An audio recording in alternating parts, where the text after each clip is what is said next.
Good morning. It's Tanya Carvalho from Ball Floor Plant Selecta One North America, and I'm here again at the Toronto Botanical Gardens.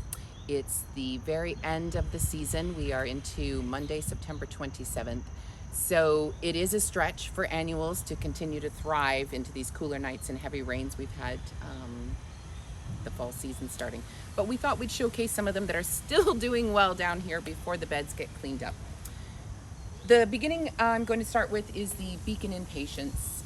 These are a Pan American seed item. This was an introduction into the marketplace to kind of solve the issue of downy mildew in impatiens. And as you can see here clearly in this bed, there is zero downy. These impatiens are thriving and are just a beautiful mound of color. We have 3 colors featured here in this bed, but there is a plethora of other colors and even more coming to the marketplace over the next couple of years. So again, that's Beacon Impatiens from Pan American Seed. Next, I'm going to go into this bed here where we've featured our Glacier Sky Petunia, our white Beets Verbena, and 3 of our Angelonia colors. Now, in this bed, you know, the petunias are getting very tired here at the end of September, as is the verbena. But the Angelonia is a summer sizzler, what we like to call. So it really thrives into the end of the season and will take your home gardens or patio pots right through until the first frost.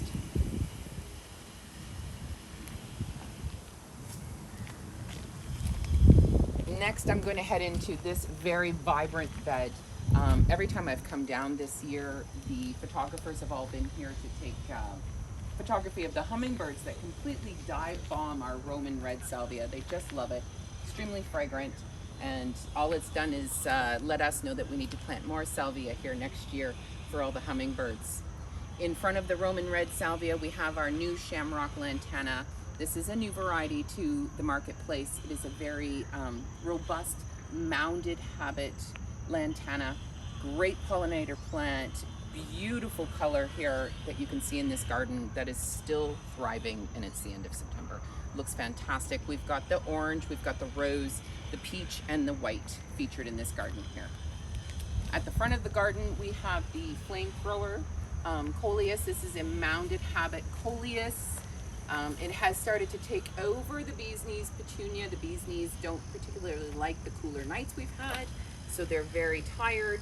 And the Coleus just took that opportunity and started to grow right over top of it.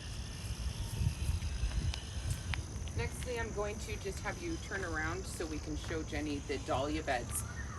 Actually, I was just speaking to a person that was here visiting the gardens this morning, and he told me this is his favorite spot in the garden. And he particularly pointed out the new City Lights orange dahlia, which is a very dark orange saturated dahlia on a very dark foliage. And then right next to it, we have the new neon dahlia, which is like an electric rose color on the dark foliage. And I think that one's probably my favorite this year.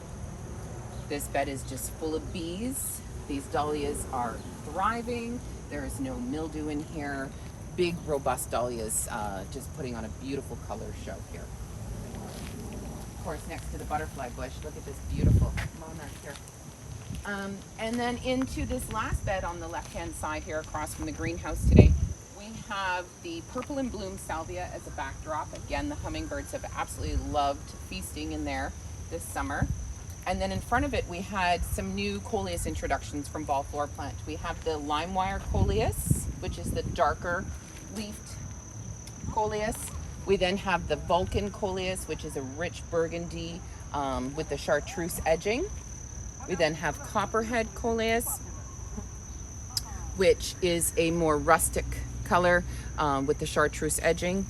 And last but not least, our new micro Coleus introduction. This is called Spitfire. It's a very dense Coleus with rich burgundies and greens, much more smaller in stature and a mounded habit. I think we're gonna pop around the corner into the great big Coleus area here that has become kind of the showstopper this summer in our trial gardens as you come around the impact of all these gorgeous colors. Zero low maintenance plants that have been thriving through the sun and shade that this particular area gets. They do look a little bit beaten up from some of the rain. We've had some very heavy rains in southern Ontario, so some of the larger varieties have started to loosen, break some branches because of the rains. But you can see here we've got Inferno, we've got Dragonheart, Indian Summer. That Campfire is just gorgeous back there with the rich oranges and burgundies. Trusty Rusty is putting on a gorgeous show. It is just holding up fantastic as we get into September. Redhead Coleus here in the center. Beautiful centerpiece focal point with the electric lime Coleus behind it. Tucked in here in the left, we have Henna. And at the back, that massive mound of green is Wasabi. So you can just imagine how that would look in a huge landscape bed. Just fantastic pop of color. We have a little chipmunk peeking out from behind that bed there. So the Coleus, again, this is definitely one of my favorite areas all summer long. It's just to watch it turn into this at the end of the season has been beautiful. And last but not least, I'm going to show our raised beds.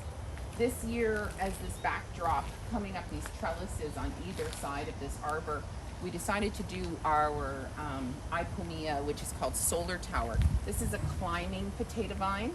So typically you would see potato vine in your great big town baskets or your mixed combinations, and they just come down and cascade over a planter. This one actually is self-climbing. And I mixed it in with different thumbergias. On this side, we have the yellow thumbergia mixed in, and then on the right, we mixed in with the orange. But this is just a stunning backdrop with the black and the green Solar Tower Ipomea. In front of that, we planted this year our Big Bounce Impatience. You can see how well they're doing. I honestly didn't expect them to get quite this robust. Just a gorgeous show of color in front of this green and black. And these are Big Bounce Impatience.